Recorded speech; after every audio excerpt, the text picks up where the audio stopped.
morning. I am Sony sir, PGT English, CBSE School Gujagodji. Welcome to online class and my YouTube channel English Classes by Sony sir.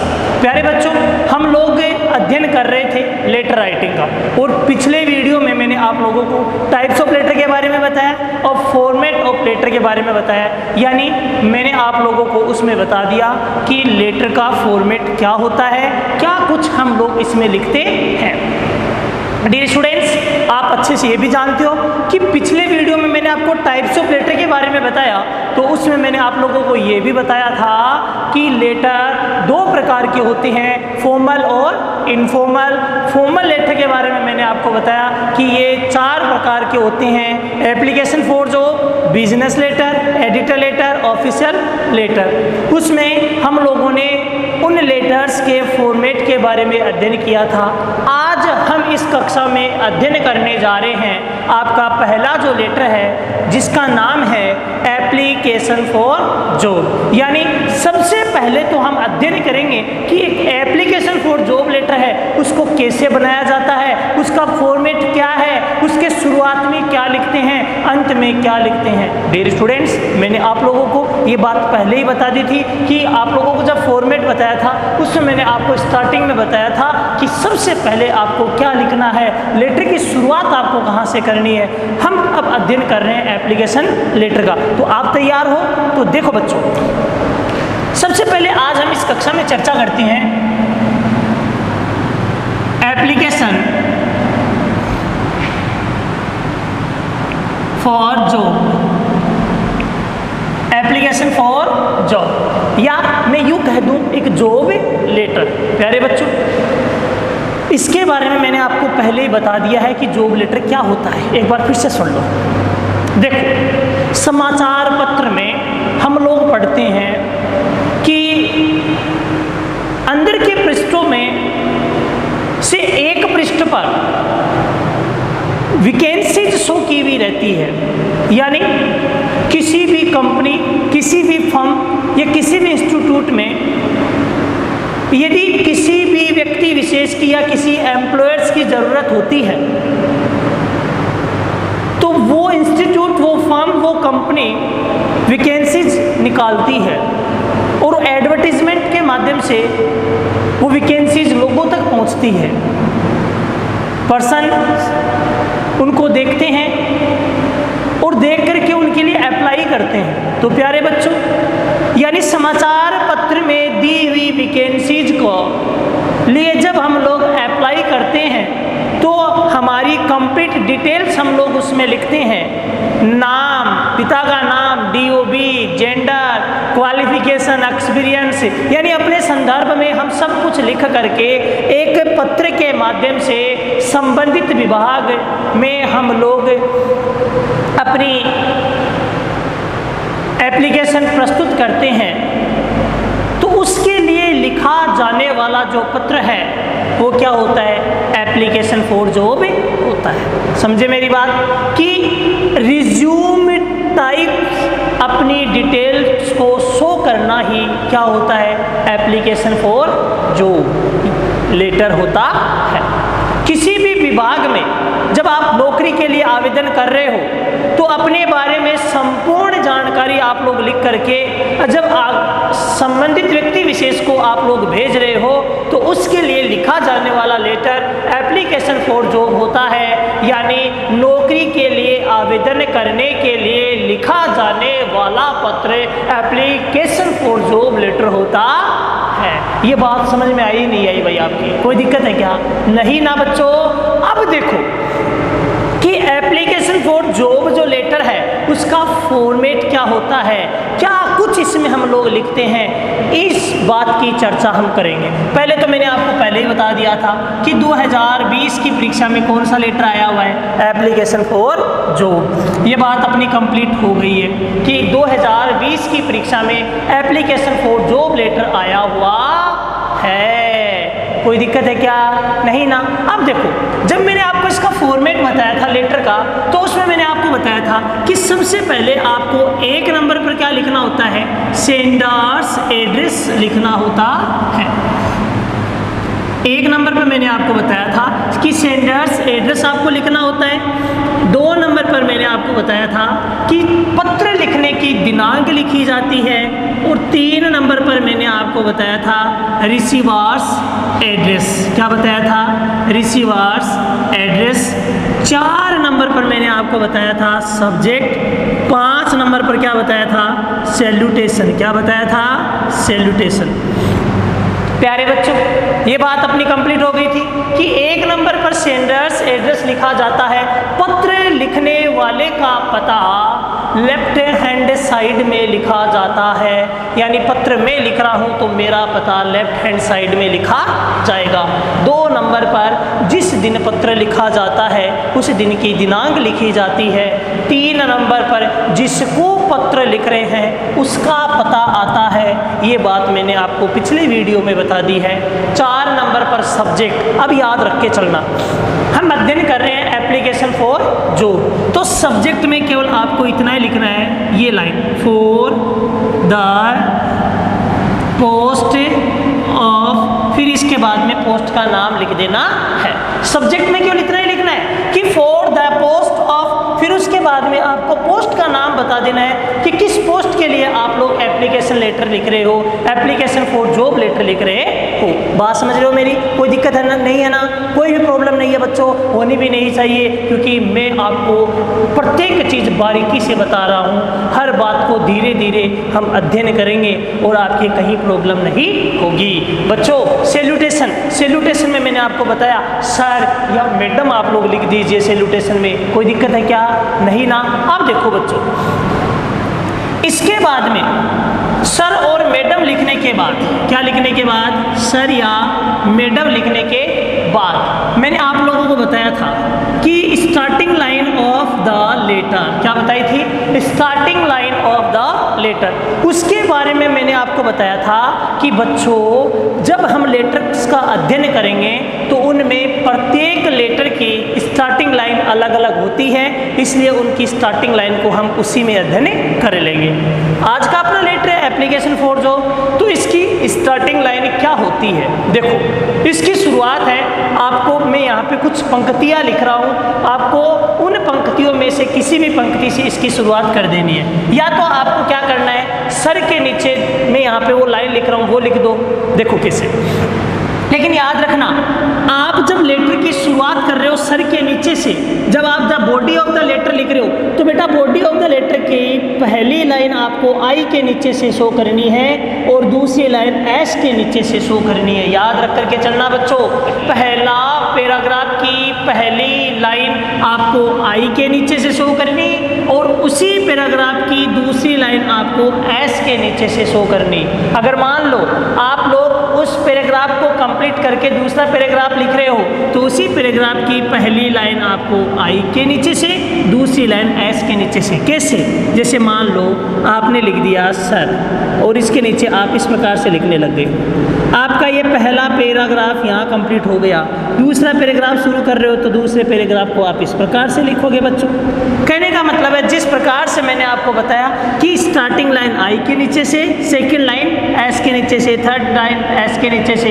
बाद में यदि आप कोई अगला paragraph शुरू कर रहे हो तो उसकी लाइन भी आपको आई के नीचे से शुरू करनी है। कोई दिक्कत है क्या आपके? नहीं ना? तो देखो, इसकी शुरुआत किन पंक्तियों से कर सकते हैं? तो प्यारे बच्चों, इसके नीचे या तो आप लोग ये लाइन लिख दो, with reference to your advertisement, with reference to your advertisement in, यहाँ पे आपको नाम लिखना है the name of newspaper, the name of newspaper. Dear students, याद रख करके चलना, क्योंकि जॉब लेटर हम लोग कब लिखते हैं मैंने आपको पहले ही बताया है। यानी आप लोगों को ये मैंने पिछले वीडियो में भी क्लियर किया था कि सिचुएशन वेकेंट वाला जब कॉलम मैंने आपको पढ़ाया था, सिचुएशन वेकेंट से संबंधित यदि कोई भी एडवर्टीजमेंट समाचार पत्र में आता है तो उसके लिए लिखा जाने वाला पत्र जॉब लेटर होता है। और आपको पता ही है कि एडवर्टीजमेंट न्यूज़पेपर में आते हैं, इसलिए यहाँ पर उस न्यूज़पेपर का नाम लिखना है जिस न्यूज़पेपर में विज्ञापन आया था।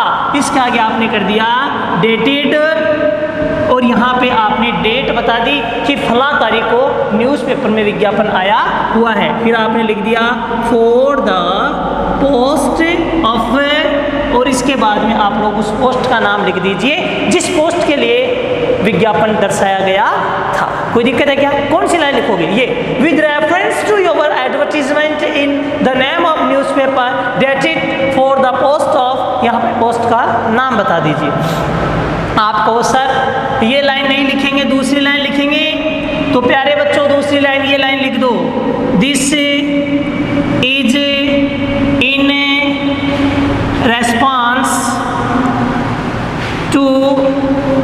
response to your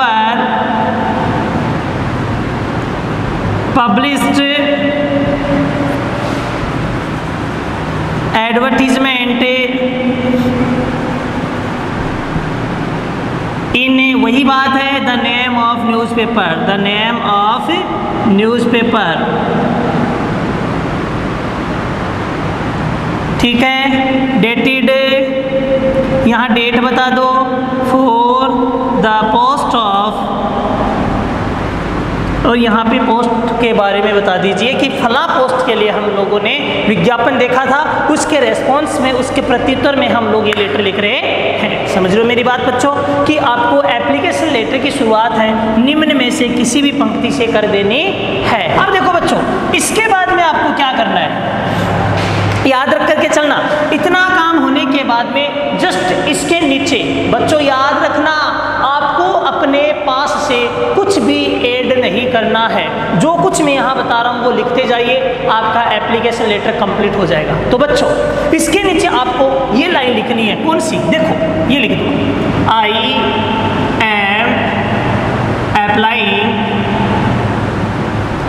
am applying for the post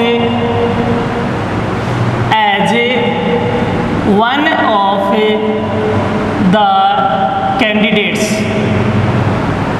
I am applying for the post as one of the candidates, कि मैं कैंडिडेट्स में एक अभ्यर्थी के रूप में इस पोस्ट के लिए क्या कर रहा हूँ? अप्लाई कर रहा हूँ। ये लाइन आपको जस्ट इसके नीचे लिख देनी है। किसमें? जॉब लेटर में, एप्लीकेशन फॉर जॉब। अब बच्चों इतना काम करने के बाद में आपको आपकी योग्यता और आपके एक्सपीरियंस को दर्शाना होता है। तो लेटर में जब आप रिटन डिटेल्स लिख रहे हो तब आप एक चीज़ ये ध्यान रख के चलना, अपनी क्वालिफिकेशंस और अपनी जो एक्सपीरियंस है वो हम रिज्यूम में शो करेंगे विस्तार से। तो यहाँ पे क्वालिफिकेशन एक्सपीरियंस के लिए केवल आपको ये दो लाइनें लिख देनी है। वो कौन सी है? क्वालिफिकेशन के लिए तो आप ये लिख दो, आई एम वेल क्वालिफाइड। ये तो लाइन लिख दी आपने क्वालिफिकेशन के लिए। एक्सपीरियंस के लिए आप ये लिख दो, आई हैव, यहाँ पे वर्ड्स बता दो, ईयर्स एक्सपीरियंस, कि मेरे पास इतने साल का अनुभव है ऑफ वर्किंग, किस चीज़ का? यानी काम का या टीचिंग, पढ़ाने का। जो भी आपके पास एक्सपीरियंस है उस एक्सपीरियंस को आप लोग बता दीजिए कि इतने साल का अनुभव है, एक्सपीरियंस ऑफ वर्किंग या टीचिंग। ये लाइन आप लोग उसमें लिख दीजिए। कोई दिक्कत है क्या? नहीं ना। अब देखो इसके नीचे आपको क्या लिखना है। इसके नीचे आपको जिस भी व्यक्ति विशेष को, जिस भी कंपनी को आप लोग ये लेटर लिख रहे हो उसको आपको विश्वास में लेना है कि हम अच्छा करके दिखाएंगे। आपके जितने भी जहाँ वहाँ पे जो लोग काम कर रहे हैं उनसे भी बेहतर करने की कोशिश करेंगे। तो उसके लिए आपको निम्न में से कोई भी पंक्ति आपको लिख देनी है। जैसे आपने लिख दिया कि if you give me a chance I will do something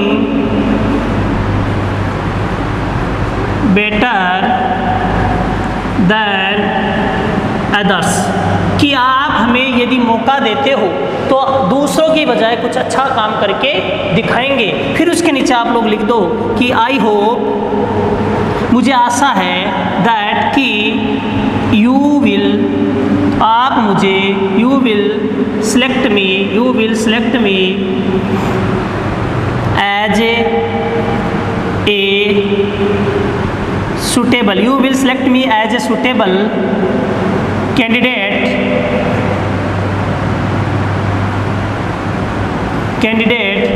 for the mentioned post। क्या लिखा आपने कि आई होप दैट, मुझे आशा है कि यू विल सेलेक्ट मी, आप मुझे चुनोगे एज सुटेबल कैंडिडेट, एक सुटेबल कैंडिडेट के रूप में आप मुझे चुनोगे फॉर द मेंशन पोस्ट, दी हुई पोस्ट के लिए आप मुझे एक सुटेबल कैंडिडेट के रूप में चुनोगे। ये लाइन आप लोग इसके नीचे लिख दीजिए बच्चों, बस इतना काम आपको करना है, ठीक है। यानी आपने इसमें अपने बारे में सब कुछ बता दिया। अब एक चीज़ और ध्यान रख के चलना, कई बार बच्चे पूछते हैं, एक बीच में थोड़ी समस्या आती है कि जैसे मान लो कोई, ये जयपुर है, ये क्या है, जयपुर है, और ये मान लो दिल्ली है। अब कोई दिल्ली का रहने वाला व्यक्ति कहाँ काम कर रहा है, जयपुर में काम कर रहा है। अब दिल्ली में जिस पोस्ट पर वह जयपुर में काम कर रहा है, वही पोस्ट दिल्ली में निकल गई, तो जयपुर जो काम व्यक्ति विशेष कर रहा है वो क्या सोचेगा, मैं क्या करूं, दिल्ली में जाऊं और मेरे जो होम टाउन है वहाँ जा कर के मैं काम करूँ, वो ये सोचता है। तो वो क्या करेगा, दिल्ली में निकली हुई पोस्ट के लिए अप्लाई करेगा। तो उसमें वो कई बार क्या करता है, अपना कारण बता देता है कि साहब मैं यहाँ वर्क कर रहा हूँ, मैं यहाँ का रहने वाला हूँ और मेरे ये फैमिली प्रॉब्लम है, इसलिए मैं वापस दिल्ली या मेरे होम टाउन में आकर के शिफ्ट होना चाहता हूँ। तो अगर कोई व्यक्ति विशेष ये लाइन्स भी, यानी अपनी जो प्रॉब्लम्स है, कारण है, अगर वो उसमें शो करना चाहे तो कर सकता है, लेकिन कोशिश ये करना कि अपने रीजंस को उसमें शो ना करे, केवल संक्षिप्त 100 वर्ड्स लिमिट है बेटा इसकी, इसलिए शब्द सीमा का ध्यान रखते हुए ज़्यादा इसको विस्तार रूप नहीं देना है, केवल शॉर्ट में ही इसको लिखने की कोशिश करना। ये बात आपके अच्छे समझ में आई, कोई दिक्कत नहीं है ना। अब इसके नीचे आपको क्या करना है, आप अपना रिज्यूम में बनाओगे, तो रिज्यूम बनाओगे तो रिज्यूम में आप अपनी डिटेल्स लिखोगे। तो अपनी डिटेल्स जब आप लोग रिज्यूम में लिखोगे तो उसके लिए आपको उससे पहले एक लाइन लिखनी होती है, वो लाइन आप लोग ये लिख दीजिए, ये लिख दो कि I am sending my detailed resume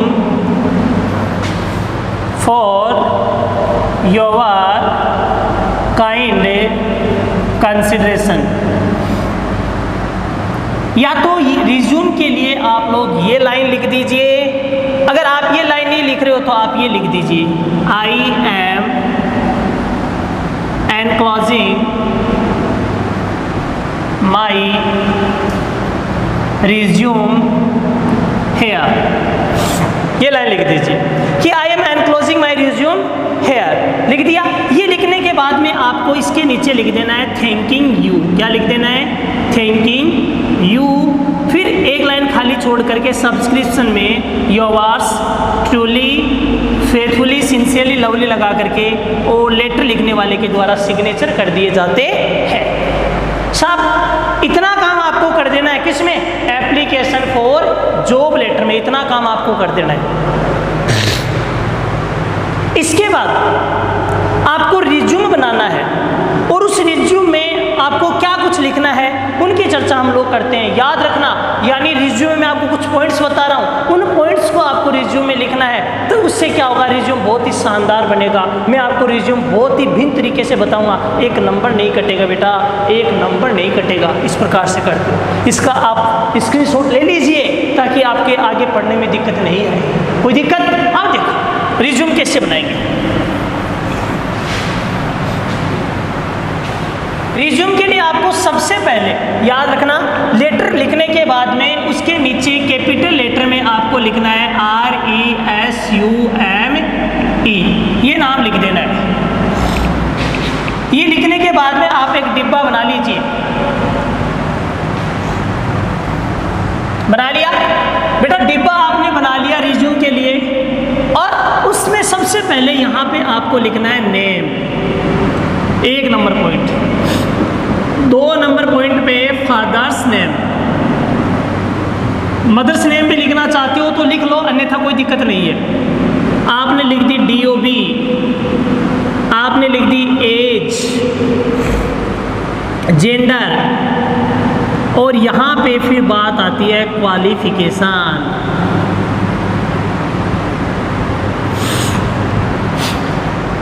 देखो स्टूडेंट्स, नेम में जो भी व्यक्ति विशेष लेटर लिख रहा है उस व्यक्ति विशेष का नाम लिखा जाता है यहाँ पे नेम के आगे।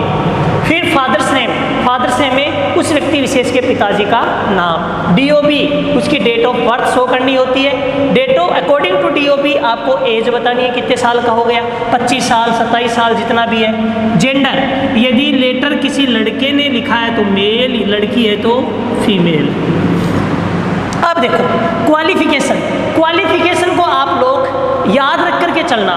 दो तरीके से लिख सकते हो, मैं आपको दो तरीके बताऊंगा। या तो आप लोग को मैं जो पहला तरीका बता रहा हूँ उसके अकॉर्डिंग लिख दीजिए, या फिर आप लोग एक और तरीका बताऊंगा उसके अकॉर्डिंग। तो देखो क्वालिफिकेशन के लिए आप लोग योग्यता के लिए क्या लिखोगे, उसके लिए आपको एक छोटा सा इसके अंदर डिब्बा बना लेना है। देखो बेटा, उसके नीचे आपको क्या करना है, एक डिब्बा बना लेना है, और उस डिब्बे में आपको सबसे पहले एक चीज़ ध्यान रख के चलनी है। आपने लिख दिया सीरियल नंबर, आपने लिख दिया नेम ऑफ एग्जाम,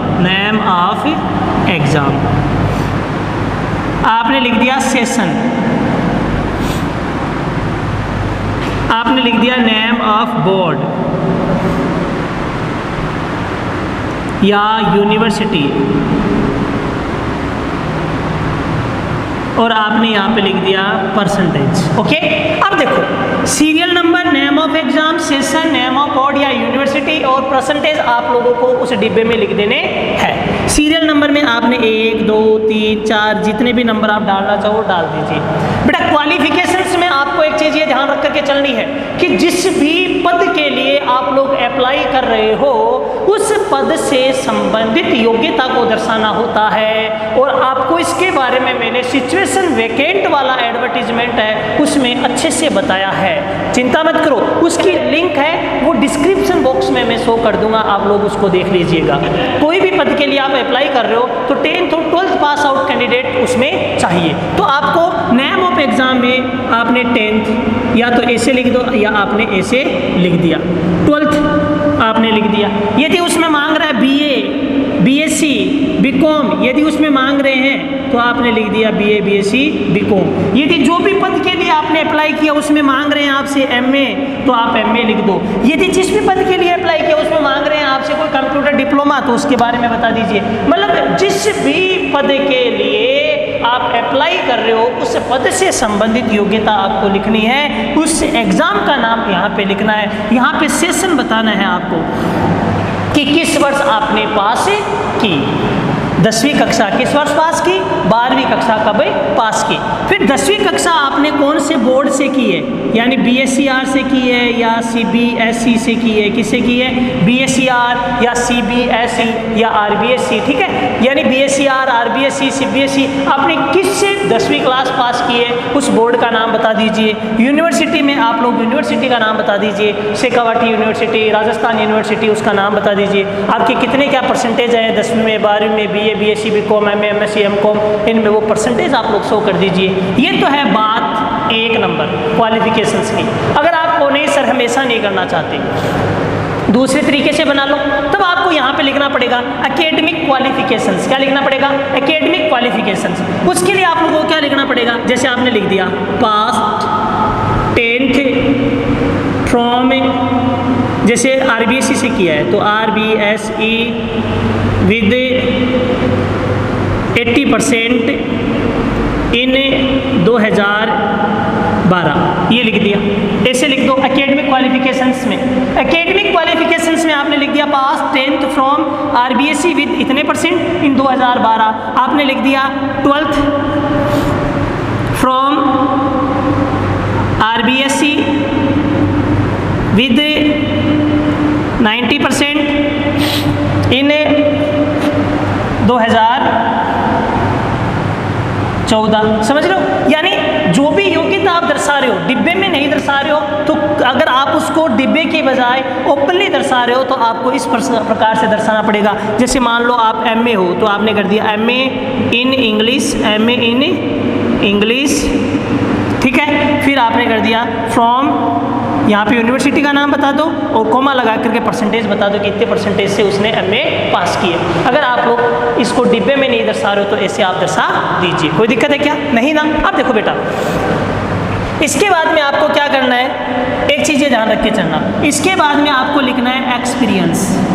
तो आपने जब लेटर में लिखा है वो लेटर में कितने साल का अनुभव दर्शाया, जैसे आपने दर्शा दिया 3 years experience, 3 years experience of, जो भी आपके पास अनुभव है वो दर्शा दीजिए। दर्शा दी, कोई दिक्कत नहीं ना एक्सपीरियंस में। उसके बाद में आप लोग याद रख के चलना, इसके नीचे आप लोगों को क्या करना है, देखो बेटा, इसके बाद में आपको लिखना है रेफरेंस। क्या लिखना है? रेफरेंस।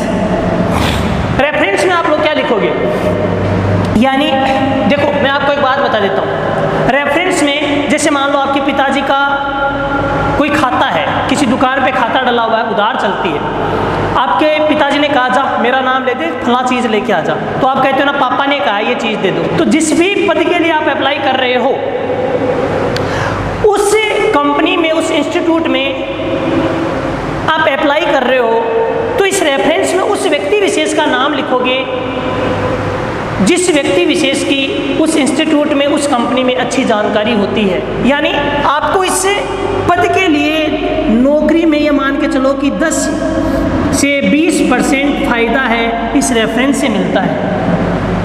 मारवाड़ी में बोलते हैं ना जेक लगाना, ये जेक लग रहा है आपकी बेटा कि भाई जेक लगा पास हो टाबर, समझ रहे हो मेरी?